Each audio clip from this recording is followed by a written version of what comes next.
চলো ঘুরে আসি এবং লেটস ট্রাভেলের পক্ষ থেকে আমি হোস্ট সৌমিত্র। গতবারে এই লুম্বিনীর মধ্যে আমরা অনেক স্তূপা একসঙ্গে দেখেছিলাম, তাই আজ আমরা চলে এলাম জার্মান স্তূপা দেখতে। সুন্দর একটি বাগান, তার মধ্যে বুদ্ধের মূর্তি খুব সুন্দরভাবে করা হয়েছে।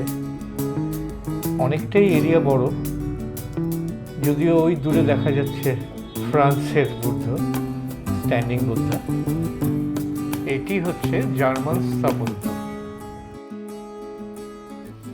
খুব সুন্দর বাগান দেখা যাচ্ছে, খুব সুন্দর করে সাজানো।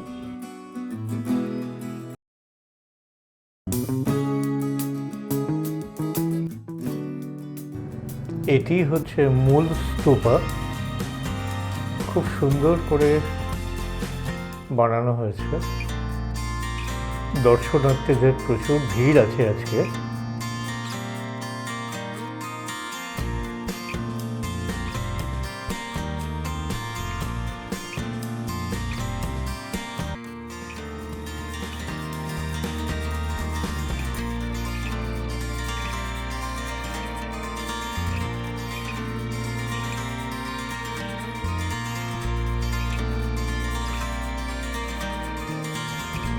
শিল্পশৈলীর এক অপূর্ব নিদর্শন দেখতে পাচ্ছি আমরা এখানে।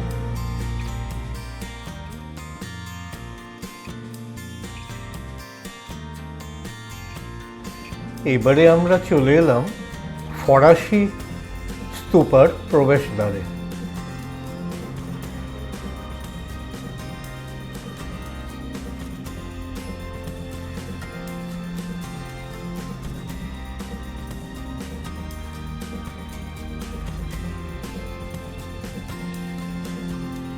শিল্পকলার মধ্যে ফরাসি স্থাপত্যের নিদর্শন আমরা পাচ্ছি কিছু। সামনে বুদ্ধের স্বর্ণমূর্তি, পেছন দিকে স্তূপা, এদিকে সুন্দর বাগান।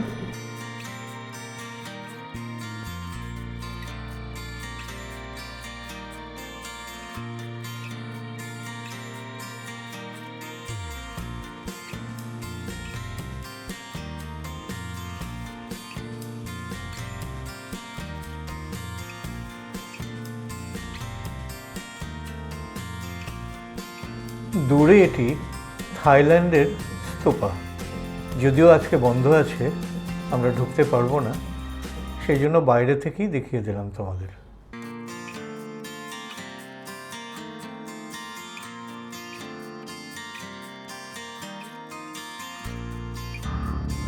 আর দূরে কিছুদিন আগে নরেন্দ্র মোদী উদ্বোধন করে গেছেন। এটা ভারতের, মানে ইন্ডিয়ার তৈরি হচ্ছে, যে স্ট্রাকচারটা হয়ে গেছে, এখনো বেশ কিছু বাকি আছে। তারপরেই যেটা আছে, এগুলো সব আন্ডার কনস্ট্রাকশন। তারপরে যেটা আছে সেটা হচ্ছে ভুটানের, এও বন্ধ আছে।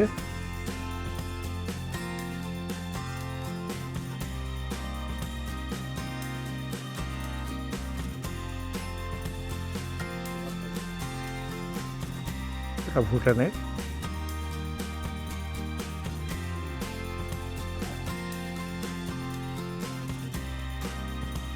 আরেকবার যাই,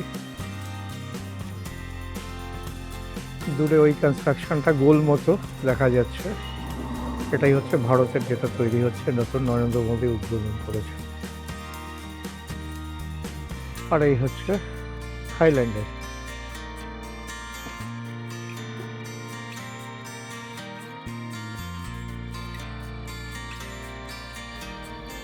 এটি নেপালের আরেকটি বৌদ্ধ স্তূপা।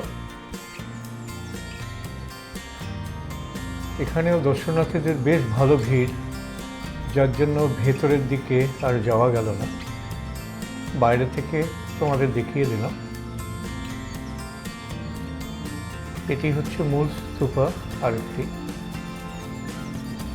সঙ্গে এখানে দূরে যেটি দেখা যাচ্ছে এটি মেডিটেশন হল।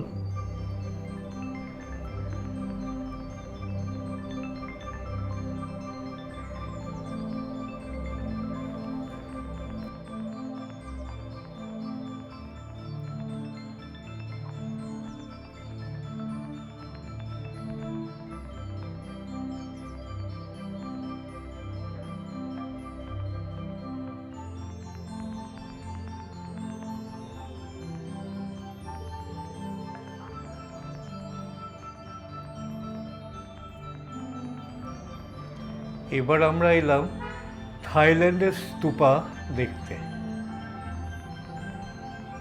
এত সুন্দর বনসাই দিয়ে বাগান সাজানো, এ যেন মন জুড়িয়ে গেল।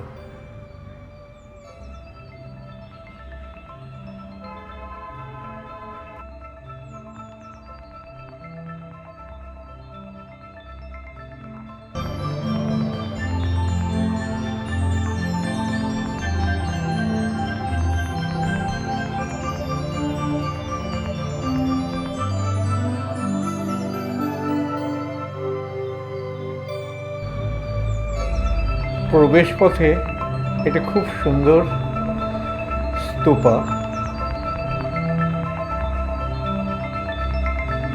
বাগানে এত সুন্দর বনসাই গাছ না দেখলে বিশ্বাস করা যায় না। কোথাও পশুর আকৃতি দিয়ে করা, কোথাও হাতি, কোথাও হরিণ, কোথাও সুন্দর গোলাকৃতি।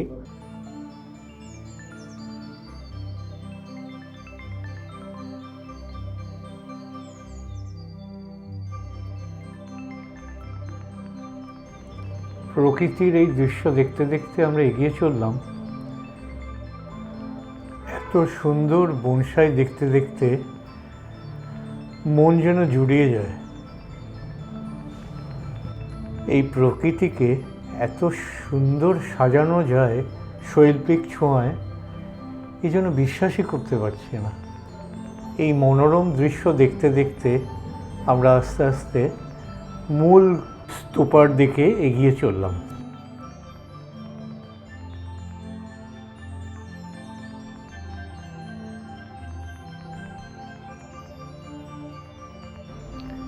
এই স্তূপাটি হচ্ছে মূল বৌদ্ধ বিহার যাকে বলে।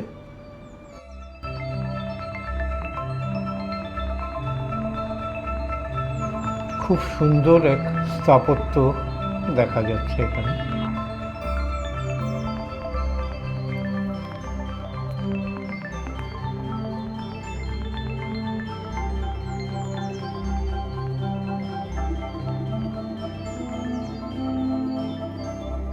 চারিদিকে প্রচুর লোক সমাগম।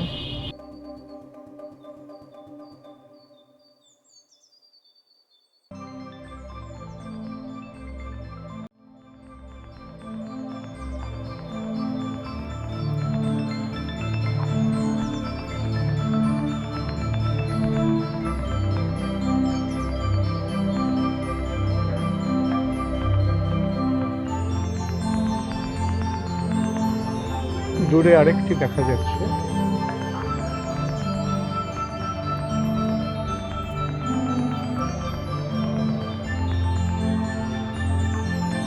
সত্যি চোখ জোড়ানো দৃশ্য। এখানে যেন এক অদ্ভুত মায়াবী পরিবেশ আছে।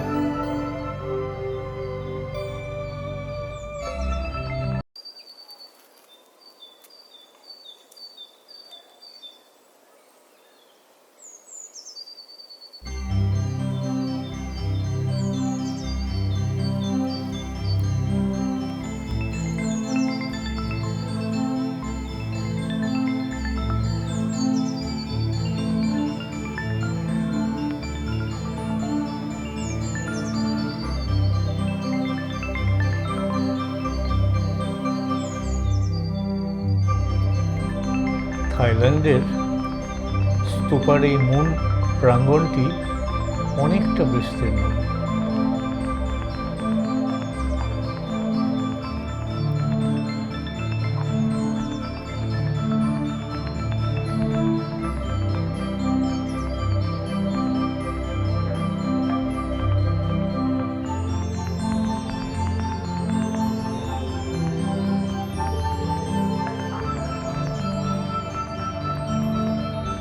এত সুন্দর পরিবেশ দেখে মনটা যেন জুড়িয়ে গেল।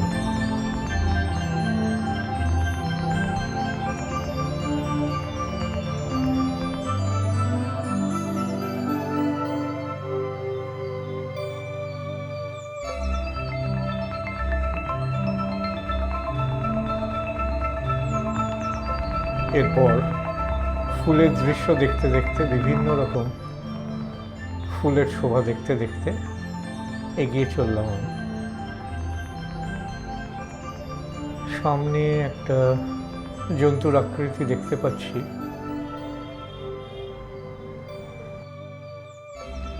এটা কোন প্রাণীর আকৃতি ঠিক বুঝতে পারছি না। তোমরা যদি বুঝতে পারো কমেন্টসে জানিও, ভালো লাগবে।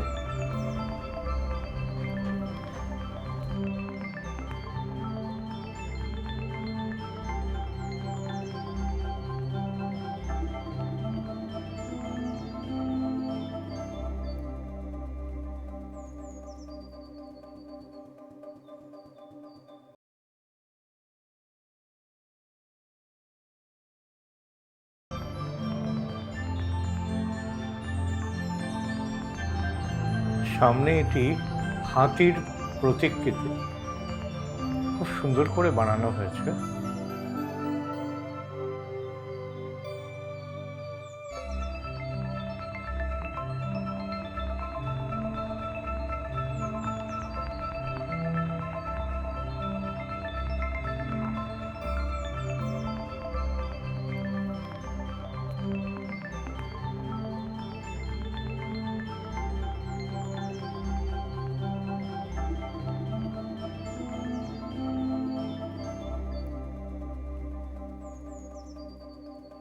এই সামনের আকৃতিটিকে দেখতে অনেকটা ময়ূরের মতো মনে হচ্ছে, সম্ভবত তাই। তোমাদের কি মনে হচ্ছে জানিও। প্রাঙ্গণ ঘুরে এর অন্তর্নিহিত একটু অর্থ পেলাম, যা হচ্ছে জন্মান্তরবাদ। বুদ্ধের পূর্বজন্মের ইতিহাসই এখানে দেখানো হয়েছে। পূর্বজন্মে উনি কি ছিলেন? জন্মিলে মরিতে হবে, অমর সে কোথা কবে। ভালো লাগলে লাইক সাবস্ক্রাইব করতে ভুলবেন না যেন।